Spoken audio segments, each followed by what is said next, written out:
Story 1. The Highway Phantom. It was a foggy night on the deserted highway. Min was driving home after a late shift at work, his eyes heavy with exhaustion. The monotonous hum of the engine and the rhythmic thud of the tires against the road created a lulling effect, making it harder for him to stay alert. He turned up the radio, hoping the music would help keep him awake. As he rounded a bend, his headlights caught a glimpse of a figure standing by the roadside, thumb extended for a ride. Against his better judgment, Min pulled over. The figure, a young woman in a white dress, silently climbed into the back seat, her long dark hair obscuring her face. They drove in eerie silence, the woman's eyes fixed on the road ahead. Min occasionally glanced at her through the rearview mirror, but she never looked back. He tried to make small talk to ease the tension. "Where are you headed?"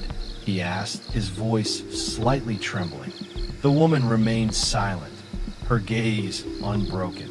The car radio crackled to life, interrupting the uncomfortable silence.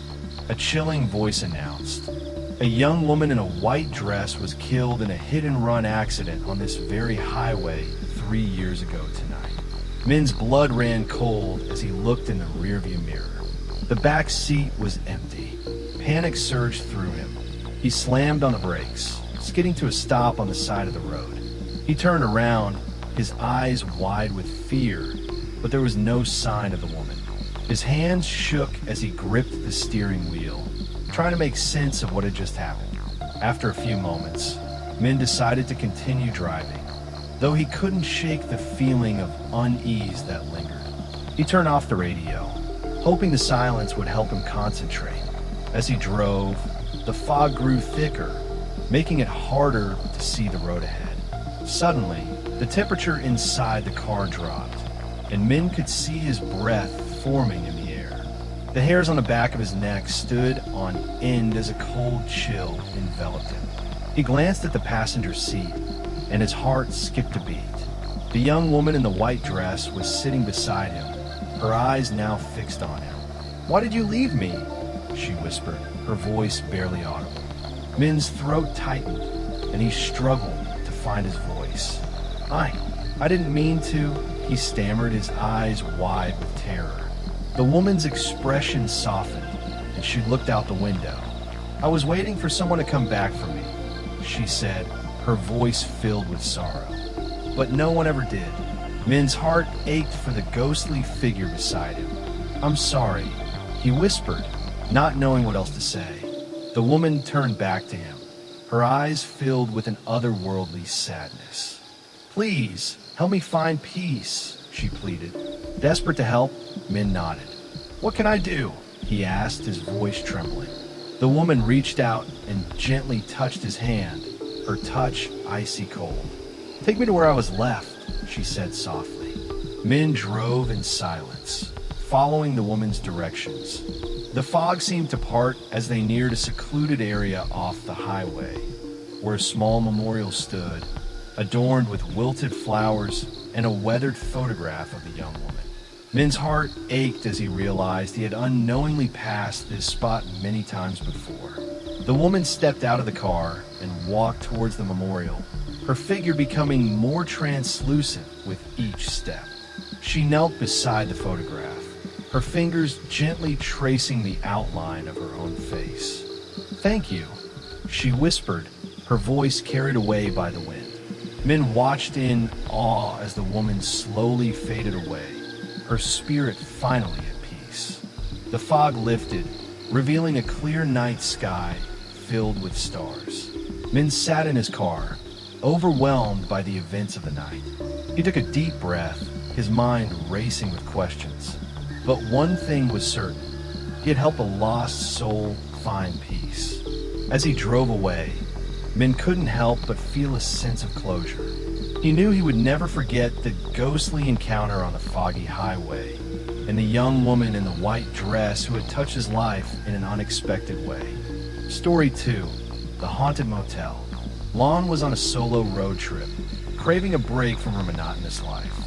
She had always been an adventurous soul, but the routine of her daily life had started to wear her down. She needed a change of scenery, a sense of freedom. As dusk settled, she decided to check into a quaint, old motel off the highway. It had an eerie charm, the kind of place that seemed to hold secret from a bygone era. The neon sign flickered as she parked her car, casting an unsettling glow over the entrance. The receptionist, an elderly woman with a strange glint in her eye, greeted her with a crooked smile. Her hair was pulled back into a tight bun, and her wrinkled hands trembled slightly as she handed Lon the key to room 13.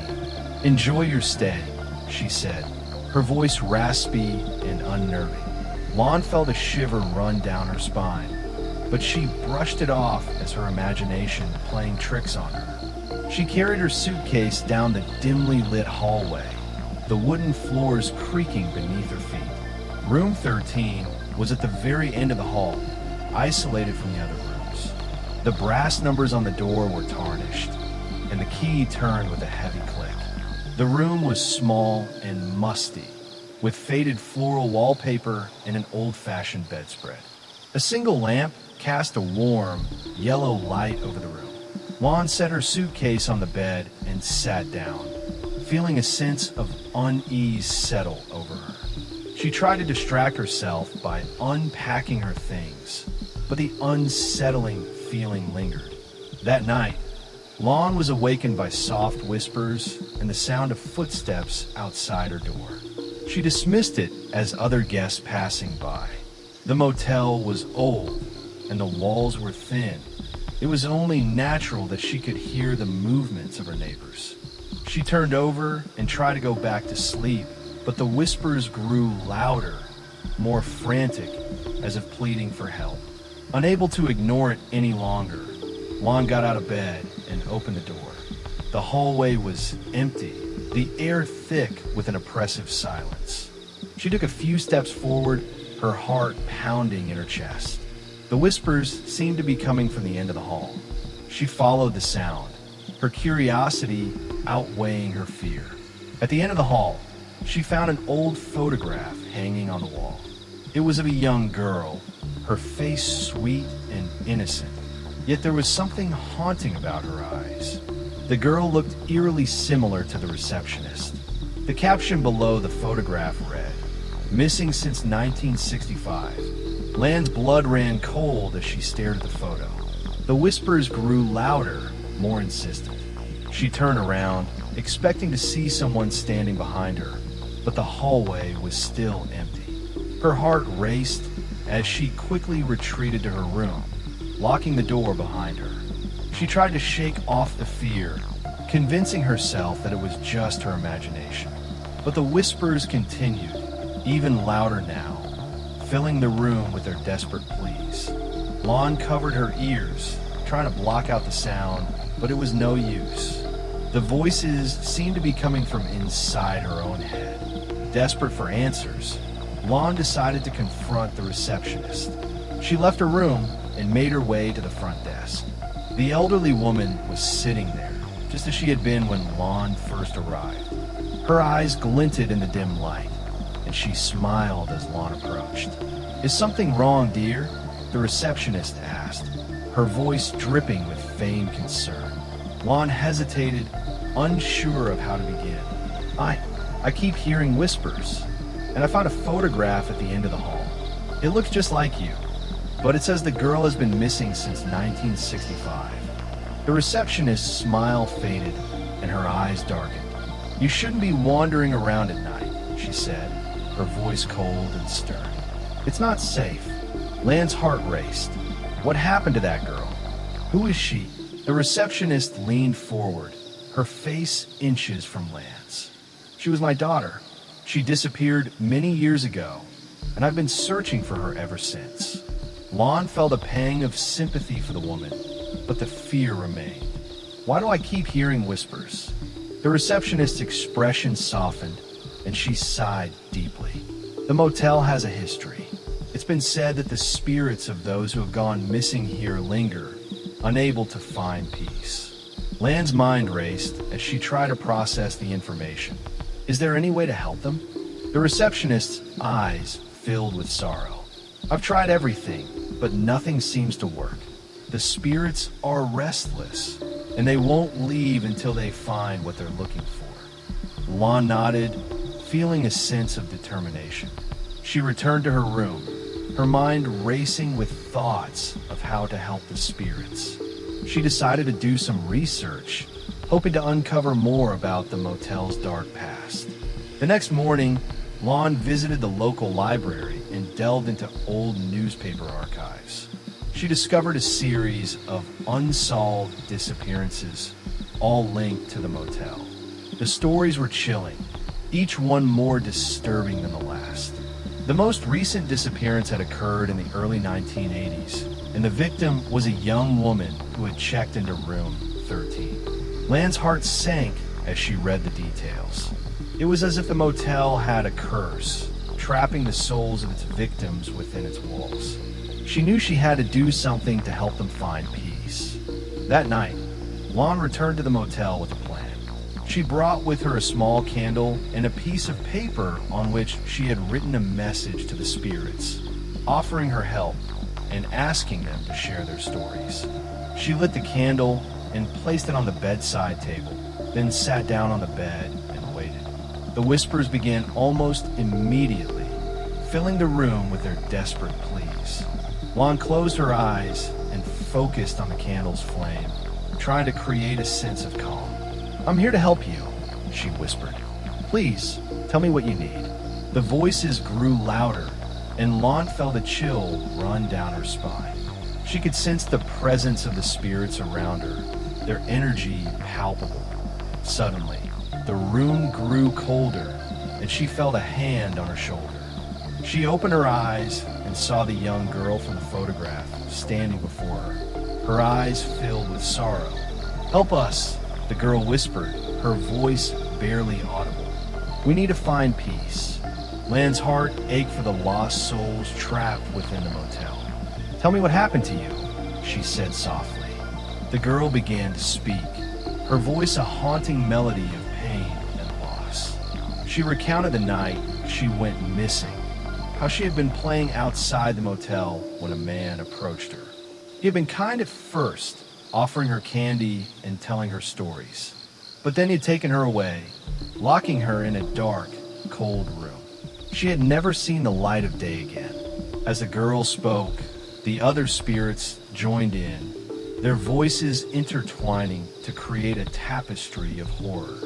Lon listened in silence, her heart breaking for each of them. She knew she had to find a way to free them from their torment. The next morning, Lon approached the receptionist again, determined to find a solution. "I spoke with the spirits," she said, her voice firm. "They need closure. They need to find peace."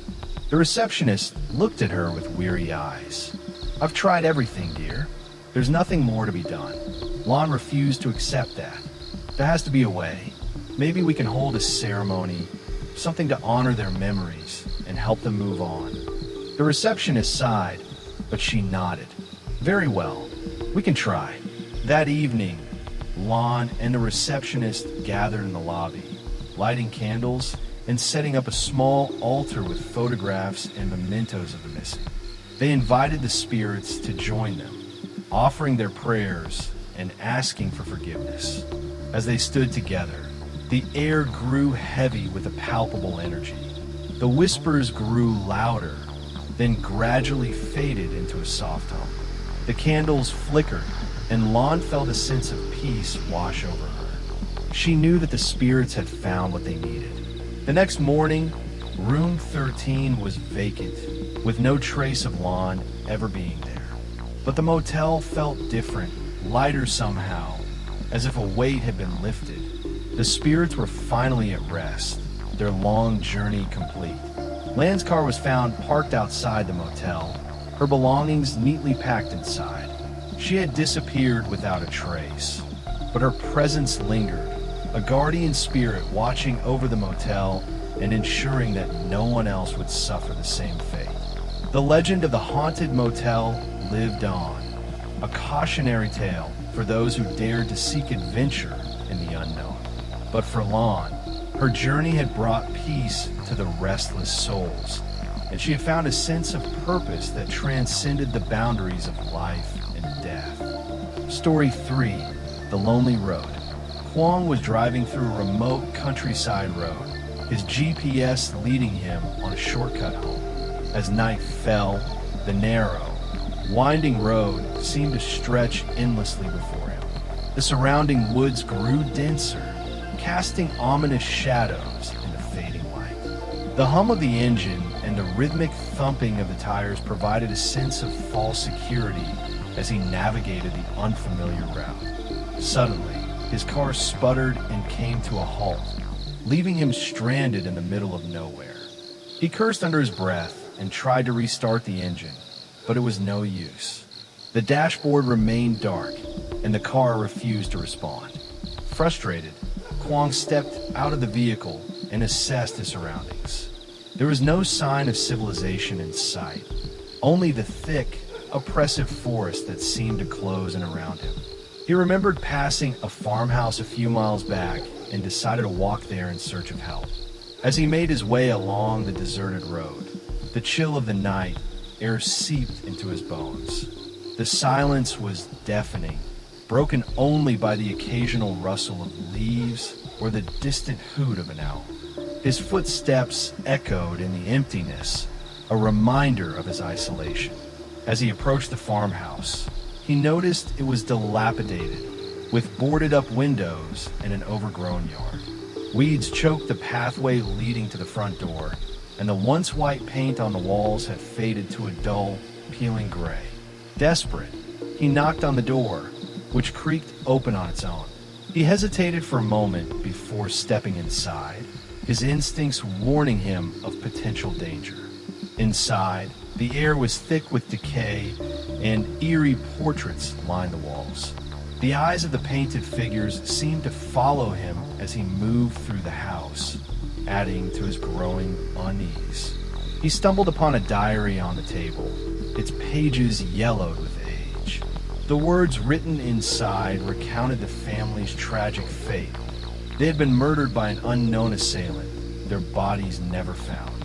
The last entry was dated over 50 years ago, yet the ink seemed fresh, as if the events had only recently transpired.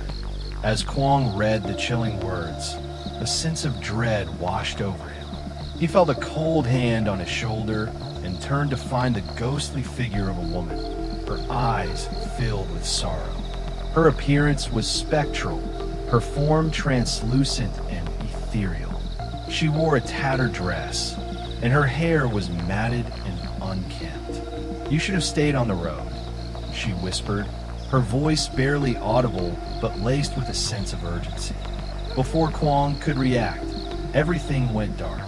When he awoke, he found himself lying on the cold, damp ground outside the farmhouse.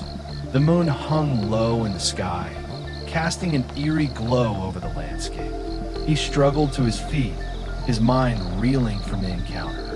He glanced back at the farmhouse, but it appeared even more decrepit than before, as if it had aged decades in the span of a few moments.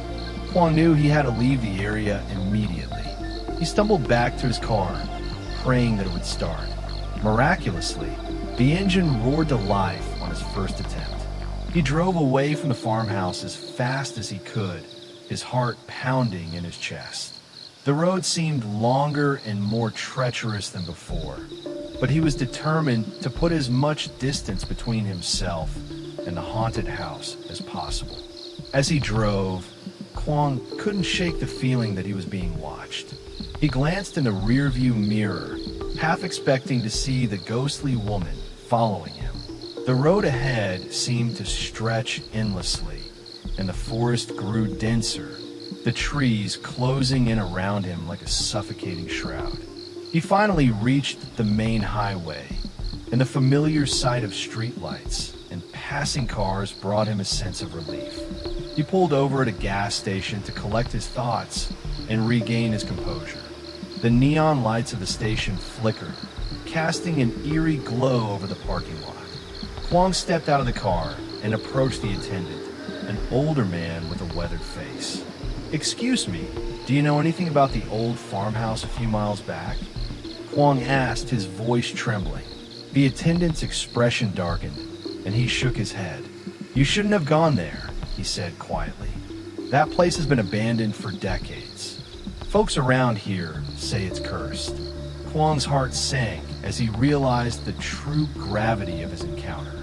He thanked the attendant and drove home, his mind racing with thoughts of the haunted farmhouse and the ghostly woman who had warned him. The memory of that night would haunt him for the rest of his life, a reminder of the dangers that lurked in the shadows of the seemingly peaceful countryside. In the weeks that followed, Kwong couldn't escape the sense of unease that had taken hold of him. He had nightmares of the ghostly woman and the tragic fate of the family who once lived in the farmhouse. He tried to move on with his life, but the events of that night had left an indelible mark on his soul.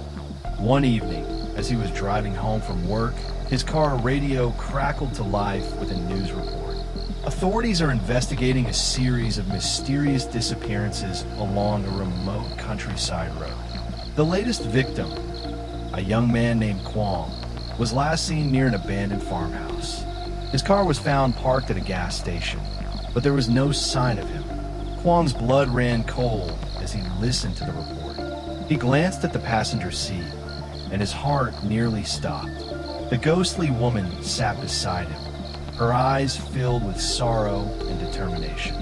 You should have stayed on the road, she whispered once more before the car veered off the highway and into the darkness. The following morning, Kwong's car was found abandoned on the side of the road, but he was never seen again. The legend of the haunted farmhouse grew, and the townspeople spoke in hushed tones about the spirits that roamed the countryside, forever seeking justice for the wrongs that had been done to them. Kwong's disappearance became part of the local lore, a cautionary tale for those who dared to venture into the unknown. And on quiet nights, the sound of a car engine sputtering to a halt could still be heard, echoing through the desolate landscape as a reminder of the lonely road and the ghostly warning that went unheeded.